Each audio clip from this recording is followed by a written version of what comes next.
हम चार भाइयों की एक ही बहन थी जो बहुत खूबसूरत थी मगर पैरों से अपाहिज थी, जिसे देखकर मुझे अपनी बहन पर बहुत तरस आता था। जब हम काम पर जाते तो बाहर से घर का ताला लगा जाते, क्योंकि वह सारा दिन बिस्तर पर लेटी रहती थी। अगर चलती थी तो जमीन पर रेंगते हुए या फिर अभी व्हील चेयर का सहारा लेकर चलती थी।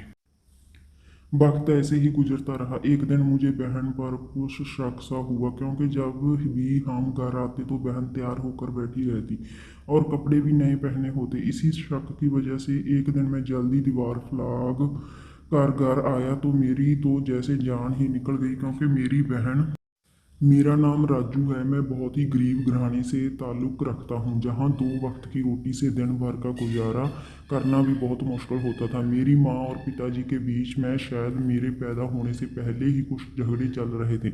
मैंने जब से होश संभाला था, अपने माँ बाप को कभी भी अच्छी तरह बात करते हुए नहीं देखा था। हालांकि मेरी माँ एक बहुत अच्छी और नेक दिल औरत थी, जो मेरे पिताजी के व्यवहार को हमेशा ही नज़रअंदाज करके हमारी परवरिश पर ध्यान देती आई थी। मेरे पिताजी एक दर्जी की दुकान थी। इस दुकान से कमाई गई रकम आधी से ज़्यादा तो दुकान के किराए में ही निकल जाती थी, और बाकी के जो पैसे बचते उनसे घर के खर्च में आधा महीना भी बहुत मुश्किल से निकलता था।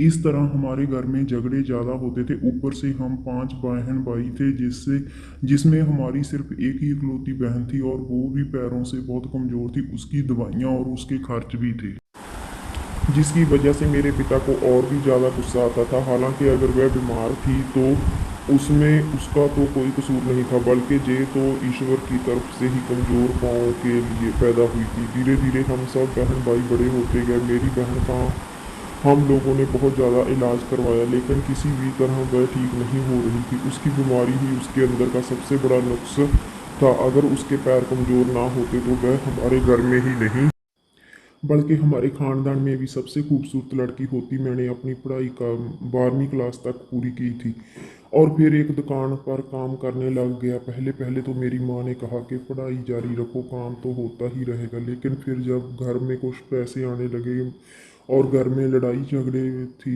भी थोड़े काम हो गए, तो मेरी माँ ने मुझे ये काम करने से नहीं रोका। अब हमारे घर के हालात पूरी तरह से ठीक तो ना हुए थे, मगर पहले से बहुत बेहतर हो गए थे। अब मेरे बाकी भाई भी थोड़ा बहुत काम करने लगे थे, जिसकी वजह घर काफ़ी बेहतर होता जा रहा था। और मेरे पिता ने हमें ताने देने के साथ साथ घर के झगड़े करना भी छोड़ दिया था। मगर उनका जो माँ के साथ सलूक था वह शायद ज़िंदगी में कभी नहीं बदल पाएगा। ना जाने वह उन्हें किस बात के ताने देते रहते थे, और माँ खामोशी के साथ सुनती रहती थी। खैर, जब हम सब काम पर जाते तो घर पर ताला लगा कर जाते, मगर खाली नहीं होता था, बल्कि उसमें हम चार भाइयों की इकलौती बहन सीमा होती थी, क्योंकि वह कहीं आ जा नहीं सकती थी। और माँ भी अपने मायके गई हुई थी। हमारी बहन के आगे घर में अगर कोई मेहमान भी आ जाता तो वह उसको भी हैंडल नहीं कर पाती थी। इसलिए हम बाहर से ताला लगा कर चले जाते थे, ताकि हर आने जाने वाले को ये लगे कि घर पर कोई मौजूद ही नहीं है। लेकिन मुझे अपनी बहन पर बहुत ज़्यादा तरस भी आता था, क्योंकि जब हम बाहर जाते तो वह घर में अकेली रह जाती थी, और क्योंकि वह पैरों से कमज़ोर थी तो सारा दिन एक ही चारपाई पर पड़ी रहती थी। फिर कुछ दिन गुजरे तो मुझे एक दिन अपनी बहन पर कुछ शक सा हुआ। मुझे उसमें कुछ बदलाव सा महसूस हुआ। ऐसा लग रहा था जैसे उसने हल्का फुल्का सा मेकअप कर रखा है। मैंने पहले तो बात नोट ना की, मगर रोज़ रोज़ ऐसा ही होने लगा। जब भी हम घर आते तो बहन तैयार होकर बैठी रहती और कपड़े भी नए पहने होते। मुझे ये बात खटकने लगी थी। आजकल वह ऐसा क्यों कर रही थी। उस दिन ऐसा ही होता रहा। मेरी माँ जो जो कि कुछ दिनों के लिए अपने मैके गई हुई थी, वह भी अब वापस आ गई। तो मैंने अपनी माँ से बहन के बारे में बातचीत की। पहले पहले तो माँ ने मेरी इन बातों को मेरा बहम कह दिया, लेकिन जब माँ ने ये सब अपनी आंखों से होते हुए देखा तो उन्हें भी मेरी बात का यकीन होने लगा। उन्हें मुझसे कहा कि मुझे फिक्र करने की ज़रूरत नहीं है और मैं खुद ही इस मामले का पता लगा लूँगी। मुझे माँ की बात सुनकर दिल को सुकून मिला। अगले दिन हमारे घर एक लड़की खाना देने आई। जे कोई नई लड़की थी, जिसे हमने कभी पहले मोहल्ले में नहीं देखी थी। मेरी माँ भी मेरी तरफ हैरान थी। उसने बताया कि वह पिछले कुछ दिनों से हमारे मोहल्ले में रहने आए हैं, मतलब कि वह हमारे पड़ोसी थी। वह लड़की बहुत अच्छे से बातें कर रही थी। मेरी माँ भी उसके साथ बहुत अच्छे तरीके से मिली और उससे बातें करने लगी। मेरी माँ के दिलासा देने मेरे दिल को सुकून तो हो गया था, मगर मेरी बहन की हरकतें अभी जारी थी। एक दिन मेरे काम से मेरी अचानक से छुट्टी हो गई तो मैंने देखा कि मेरी माँ तो सारा दिन घर का काम करती रहती है और मेरी बहन अपनी व्हील चेयर के साथ ऊपर छत पर बैठी रहती है। एक दिन मुझे ऐसा लगा कि वह छत पर बैठकर किसी से बातें करती है। कभी कभी जब मैं नीचे कमरे में बैठा होता तो मुझे ऐसा लगता जैसे ऊपर कोई बातें कर रहा है। इसलिए एक दिन जब मेरी बहन छत पर बैठी रही तो मैं जाकर वहीं एक तरफ छुप गया और मैंने देखा कि वही लड़की जो हमारे घर कुछ खाने का सामान देने आई थी, उसने मेरी बहन को इशारा किया। मेरी बहन ने चोर नज़र से इधर उधर देखा और व्हीलचेयर खींचते हुए दीवार तक ले गई। इतनी देर में वह लड़की भी दीवार कूद कर मेरी बहन के पास आ गई और फिर दोनों दीवार के पास बैठकर ना जाने कौन सी बातें करने लगी। उन दोनों की आवाज़ बहुत आहिस्ता से आ रही थी। मेरे ख्याल में उन्हें शायद शक हो गया था कि मैं छत पर ही हूँ। मैं खुद को कोसने लगा कि मैं वैसे ही अपनी बहन पर शक कर रहा था। हालांकि उसने तो एक लड़की को अपनी दोस्त बना रखा है और बातें भी उससे ही करती है। मगर अगले ही दिन जब वह लड़की अपने माँ बाप के साथ मेरी बहन के लिए रिश्ता लेकर हमारे घर आ गई, मैं हैरान रह गया। मेरी माँ भी हैरत से कुछ देर तक तो कुछ बोल ना पाई। खैर, हमने उनकी आओ भक्त करने के लिए उनको एक कमरे में बिठा लिया। वहाँ से हमें पता चला कि उनका बेटा एक पढ़ा लिखा डॉक्टर है और जे उसके लिए मेरी बहन का हाथ मांगना चाहते हैं। जब हमने उस लड़के की तस्वीर देखी तो हम पर हैरत का पहाड़ टूट पड़ा था। वह खूबसूरत नौजवान लड़का था और उसमें कहीं से भी ढूंढने पर भी कोई कमी नज़र नहीं आ रही थी। ऐसा नहीं था कि मेरी बहन खूबसूरत नहीं थी, मेरी बहन भी बहुत खूबसूरत थी, लेकिन बस वह पैरों से कमज़ोर थी। हमने रस्म के तौर पर अपनी बहन को उनके सामने बिठा दिया ताकि वह एक बार फिर उसे देखकर सलाह कर सके, मगर उन सब ने मुस्कुराते हुए हाँ कर डाली। और उन औरतों के साथ एक मर्द भी था। उसने बोला कि तुम्हारी ये बहन बिल्कुल ठीक हो सकती है, तुम लोग इसका अच्छे से डॉक्टर से इलाज करवाओ। उनकी बात सुनकर अपनी बहन के लिए हमारे अंदर एक उम्मीद बंधी। अगर बाकी हमारी बहन ठीक हो सकती थी तो हमें उसका इलाज जरूर करवाना चाहिए था। वह लोग चले गए और जब अब मैंने सोच लिया था कि मैं अपनी बहन का इलाज करवा कर ही रहूँगा। अगले दिन मैं उस शहर के किसी अच्छे अस्पताल में ले गया। वहाँ मेरी बहन को चेक किया गया तो उनके लोगों ने कोई अच्छी उम्मीद नहीं दिलाई और इलाज में हर महीने 1 से 2 लाख का खर्च बताया। तो मैं मायूस होकर वापस घर आ गया, मगर आकर देखा तो घर में जैसा कोई क़यामत टूटी थी। मेरी माँ ने रो रो कर बुरा हाल कर रखा था। मैं उनकी हालत देखकर दहल कर रह गया और तब मुझे पता चला कि कल वह लोग जो मेरी बहन की इस कदर तारीफ कर रहे थे, उन लोगों ने घर जाते ही मेरी बहन को अपने घर की बहू बनाने से इनकार कर दिया और इसी वजह से मेरी माँ इस कदर रो रही थी। दिल तो मेरा भी बहुत दुखा, मगर मेरी बहन की हालत हमसे ज़्यादा ख़राब थी। उसने तो शायद बहुत सारे ख्वाब सजा लिए थे जो एक पल में चकनाचूर हो गए थे। वह बहुत ज़्यादा रो रही थी और हम अपनी हालत को नज़रअंदाज करके उसे संभालने लगे। और फिर मेरी माँ ने कहा कि अब वह किसी भी तरह अपनी बेटी का इलाज करवा कर ही रहेगी और फिर अपनी बेटी की शादी धूमधाम से करेगी। मुझे उनकी बात सुनकर बहुत दुख हुआ। बड़े ही हमारे हालात बेहतर हो गए थे, मगर इतने भी बेहतर नहीं हुए थे कि हम एक महीने में 1 से 2 लाख के खर्च का इलाज कर सकें। जब मेरी बहन की हालत कुछ संभली तो मैंने अपनी माँ से इस बारे में बात की तो उन्हें कहा कि मुझे फिक्र करने की ज़रूरत नहीं है। वह एक ऐसे इंसान को जानते हैं जो बहुत अच्छा डॉक्टर है और कई लड़कियों और मर्दों ने उससे इलाज करवाया भी है और वह भी ऐसे ही लोग थे जिनको डॉक्टर ने कहा था कि वह कभी ठीक नहीं हो सकते। मेरी माँ की बात सुनकर मुझे भी कुछ सुकून मिल गया। अगले दिन मेरी माँ मेरी बहन को लेकर उनके पास चली गई। मेरी माँ जब डॉक्टर के पास से वापस आई तो उसके चेहरे पर खुशी भी थी और उदासी भी। माँ ने बताया, डॉक्टर ने बोला है हमारी बेटी के इलाज के बहुत देर हो गई है, वह ठीक भी हो सकती और जहाँ फिर शायद वो कभी ठीक ही ना हो पाए। उनकी बात सुनकर मेरा दिल दहल कर रह गया, मगर ये बात सुनकर कुछ सुकून भी आ गया। उन्हें मेरी माँ को एक तरीका बताया था जिसको करने के बाद मेरी बहन के पैरों में जान आ जाएगी। ये काम 3 महीने तक करना था। अगर ये सब करने से भी हमारी बहन के पैरों में जान ना आई तो इसका मतलब यही है कि शायद मेरी बहन कभी ठीक नहीं हो पाएगी। अब मेरी माँ ने ये काम करना शुरू कर दिया। वह रोज़ मेरी बहन के पैरों पर तेल लगाकर मलमल का कपड़ा लपेट देती और दिन में बस कुछ वक्त के लिए ही खोलती। मेरी बहन को ठीक करने के लिए मेरी माँ रोजाना ये काम करती थी। मेरे पिता आते जाते बड़बड़ाते थे और कहते कि जय सब भी बेकार ही जाएगा। कल भी इस पर हमने अपना पैसा बर्बाद किया था और आज भी इस बीमार अफाइज पर आप हम अपना पैसा बर्बाद ही कर रहे हैं। कभी कभी तो मुझे अपने पिता पर बहुत ज़्यादा गुस्सा आता था। आखिर उनको अपनी औलाद की फिक्र क्यों नहीं थी। एक दिन मैं काम से जल्दी घर आया तो मुझे अपनी बहन के कमरे से आवाज़ आती हुई सुनाई दी। वहाँ वह माँ से कह रही थी कि उसे छत पर जाना है। मेरी माँ उसे मना कर रही थी कि वो बाहर हवा में नहीं जा सकती, मगर मेरी बहन ने छत पर जाने की जिद बांध रखी थी। मैंने अपनी बहन को डांट कर चुप करवा दिया तो वह रोने लगी और कहने लगी कि मैं इस अच्छी तरह जानती हूँ कि तुम लोग मुझे कभी ठीक नहीं करना चाहते। मुझे उसकी बात सुनकर बहुत ज़्यादा गुस्सा आया। उसको ठीक करने के लिए माँ ने दिन रात एक कर रखा था, लेकिन वह बोल रही थी कि हम उसे ठीक नहीं करना चाहते।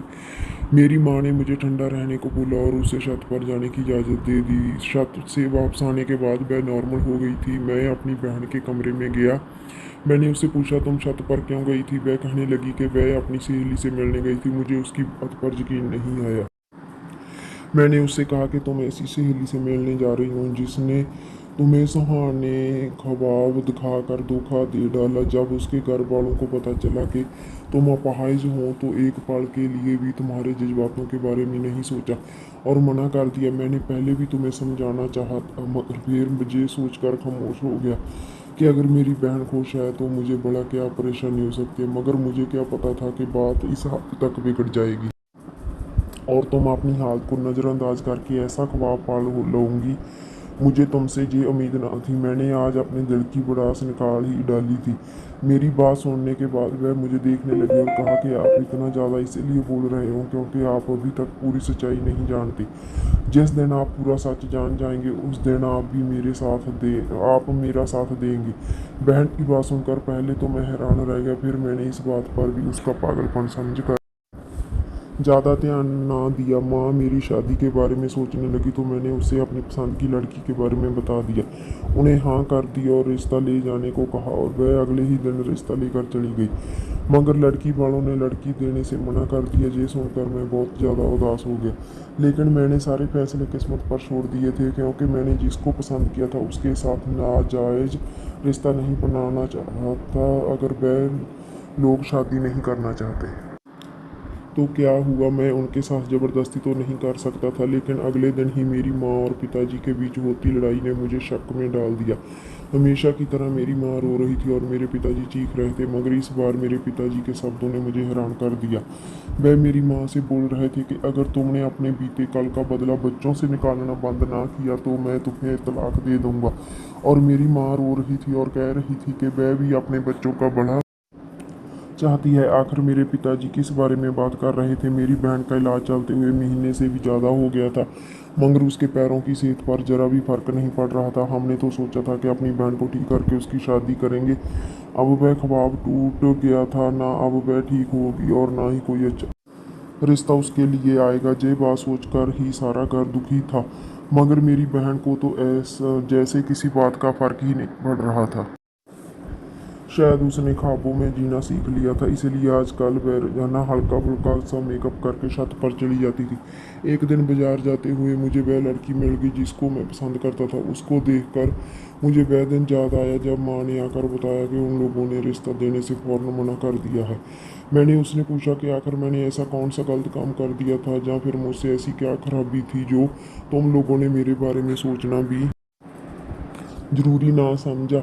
मेरी बात सुनकर वह आग बबूला हो गई और बोलने लगी, ये बात तो मुझे तुमसे पूछनी चाहिए। मैंने ऐसा कौन सा गुनाह कर दिया था कि तुम्हारी माँ ने मुझ पर हमारे घर आकर कीचड़ उछाल दिए। अगर तुमने मुझसे शादी नहीं करनी थी तो यूं अपनी माँ को हमारे घर भेजकर मेरे साथ साथ मेरे घर वालों को भी जलील करवाने की क्या ज़रूरत थी। वह रोते हुए वहाँ से चली गई और मैं हैरान परेशान सा वही खड़ा रह गया। मुझे बिल्कुल भी यकीन नहीं आ रहा था। ऐसा लग रहा था मैं कोई ख्वाब देख रहा हूँ। मैं घर आया और खामोशी घुस खाए सो गया। रात को मेरी माँ मेरे पास आई और बोली, तुम्हारी वजह से मैंने भी अभी तक खाना नहीं खाया। बेटा खाना खा लो। माँ का इतना लाड देखकर मुझे अपनी माँ पर बहुत प्यार आया। मुझे समझ आ गया था ज़रूर वह लड़की झूठ बोल रही है। मैंने अपनी माँ से पूछा कि उन लोगों ने मेरे साथ अपनी बेटी का रिश्ता करने से क्यों मना कर दिया, तो माँ ने कहा कि उन लोगों ने बोला कि आपके बेटे का कोई अपना बिजनेस नहीं है और ज़्यादा पढ़ा लिखा भी नहीं है, अलग घर भी नहीं है रहता, किसी और बहन भाई की शादी भी नहीं हुई है। उनकी बेटी आएगी तो वह घर के काम कर कर के ही सब मर जाएगी। ये बात सुनकर मुझे हद से भी ज़्यादा गुस्सा आया और मैं खुद को कोसने लगा कि आखिरकार मैं अपनी माँ पर शक करने के बारे में सोच भी कैसे सकता हूँ। लेकिन अगले दिन मुझे वह डॉक्टर मिल गया जिसका रिश्ता लेकर मेरी बहन के दोस्त आई थी और अगले दिन मना भी कर दिया था। मैंने आगे बढ़कर उसका गिरेबान पकड़ लिया और पूछा कि अगर उन लोगों को ऐसा ही करना था तो मेरी बहन को अपने पीछे क्यों लगा कर रखा है। मेरी बात सुनकर वह उल्टा मुझ पर गुस्सा करने लगा और बोला कि अगर तुम ये सारे सवाल करना चाहते हो तो तुम जाकर अपनी माँ से करो। जानते हो तुम्हारी बहन ठीक हो सकती है लेकिन तुम्हारी माँ उसे ठीक नहीं करना चाहती। मुझे ये बात सुनकर बहुत गुस्सा आया। वह भी मेरी माँ पर इल्ज़ाम लगा रहा था। मैंने कहा कि तुम होते कौन हो मेरी माँ पर झूठे इल्ज़ाम लगाने वाले। तो उसने कहा कि मैं डॉक्टर हूँ और मुझे झूठ बोलने की ज़रूरत नहीं है और ना ही तुम्हारी माँ पर इल्ज़ाम लगा रहा हूँ। अगर तुम वाकई सच जानना चाहते हो तो जाकर अपनी माँ से पूछो आखिर वह अपनी औलाद के साथ ऐसा बर्ताव क्यों कर रही है। वह तो चला गया मगर मैंने सोच लिया था कि आज मैं अपनी माँ से बात करके ही रहूँगा। जब मैं घर गया तो मेरी बहन की मेरी माँ से लड़ाई हो रही थी। मुझे देखकर मेरी माँ मेरे पास आई और बोलने लगी कि अब मैं ही अपनी बहन को समझाऊं, ना जाने उस लड़के के इश्क का कौन सा भूत इसके सर पर सवार हो गया है। अब इसको हम सब लोग गलत लगने लगे हैं। मैंने उनसे कहा कि आप ये सब क्यों कर रही हैं। आपने उस लड़के के साथ मेरी बहन का रिश्ता करने से मना कर दिया। आपने ही उस लड़की के घर जाकर बिना वजह के तमाशा किया। मेरी बातें सुनकर मेरे पिताजी भी आ गए। जब उन्हें ये सारी बातें सुनी तो दोबारा मेरी माँ पर गुस्सा करना शुरू कर दिया। मैंने उनसे कहा कि आज आप माँ पर गुस्सा ना करो बल्कि आज मैं माँ से सवाल कर रहा हूँ। मेरी माँ कुछ वक्त के लिए खामोश हो गई। मैंने कहा कि माँ आपको झूठ बोलने की ज़रूरत नहीं है। मैं बहुत कुछ जान गया हूँ। उस लड़की ने मुझे बता दिया है कि आप उसके घर रिश्ता ले जाने की बजाय उसका तमाशा बनाकर आई हैं और जिस लड़के का हमारी बहन के लिए रिश्ता आया था उनको भी आपने मना किया था और अब उसने मुझे ये भी बता दिया कि मेरी बहन ठीक भी हो सकती है मगर आप खुद उसे ठीक नहीं करवाना चाहती। अब मेरी माँ ने सबको सच सच बताना शुरू कर दिया। उन्हें कहा कि मैं अपने वक्त में ख़ानदान की सबसे खूबसूरत लड़की थी। मुझे एक लड़के से मोहब्बत हो गई थी और उसने शादी का वादा भी किया था। हमारा रिश्ता भी तय हो गया था मगर शादी से कुछ दिन पहले ही उसने किसी और लड़की से शादी कर ली जो कि बहुत ज़्यादा अमीर थी। उस दिन मैं समझ गई थी कि इस दुनिया में मोहब्बत नाम का कोई वजूद नहीं है। तुम्हारे पिता से शादी हुई तो मैं सब भूल गई मगर तुम्हारे पिताजी मुझे मेरी पहली मोहब्बत के ताने देते रहते थे और वही ताने मुझे आज तक मिलते हैं। इसलिए जब तुमने अपनी पसंद का बताया तो मैंने खुद जाकर उनसे ऐसी ऐसी बातें बोली कि वह खुद ही शादी से मना कर दें। जब तुम्हारी बहन के अपाहिज होने के बावजूद रिश्ता आया तो मैं खुश हो गई। लेकिन जब मुझे पता चला कि ये शादी दोनों तरफ से पसंद की शादी है तो मैंने खुद जाकर उनको मना कर दिया। मैं नहीं चाहती थी कि तुम लोगों को भी मोहब्बत के नाम पर धोखा मिले, इसीलिए मैंने तुम्हारी बहन का 3 महीने में ठीक हो जाने का ड्रामा रचाया। जब उसे लगेगा कि वह कभी ठीक नहीं हो सकती तब शायद वह इस लड़के के बारे में सोचना भी बंद कर दे। मगर वह लड़का एक डॉक्टर निकला। उसने तुम्हारी बहन को बता दिया कि वह ठीक हो सकती है। मेरी माँ रोने लगी तो मैंने अपने बाप से कहा कि माँ ने अपनी सारी ज़िंदगी हमारे लिए गुजार दी है और आप अभी भी एक जरा सी बात के इनको ताने देते रहते हैं। अगर मोहब्बत करना जुर्म है तो ये तो आपके बच्चे भी कर चुके हैं। अगर आप हमसे ज़रा सा भी प्यार करते हैं तो आज के बाद माँ को ये ताना कभी मत देना। पहले पहले तो पिताजी का व्यवहार कुछ दिन ठीक रहता और कुछ दिन बिगड़ जाता, बरसों की आदत थी।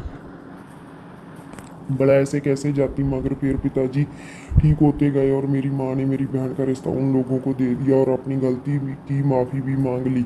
अब मेरी बहन का इलाज हो रहा था और वह चलने भी लगी थी जबकि जिसको मैं पसंद करता था उसकी शादी कहीं और तय हो गई थी। बड़ा कोई माँ बाप घर बैठी बेटी की बदनामी होने के बाद उसकी वहाँ कैसे शादी कर देते। मगर मेरी बहन की ज़िंदगी संवर गई थी और घर का माहौल भी सुकून आ गया सी। तो दोस्तों ये थी हमारी आज की कहानी। क्या कहना है आपका इस कहानी के बारे में कमेंट करके हमें ज़रूर बताएं। वीडियो को लाइक कर दीजिए और इसी तरह की कहानियाँ लगातार देखने और सुनने के लिए चैनल को सब्सक्राइब करके घंटी को दबाकर ऑल पर सेट कर लीजिए ताकि आने वाली वीडियो का नोटिफिकेशन आपके पास तुरंत पहुँचे। मिलता हूँ आपसे अगली वीडियो में, तब तक के लिए धन्यवाद।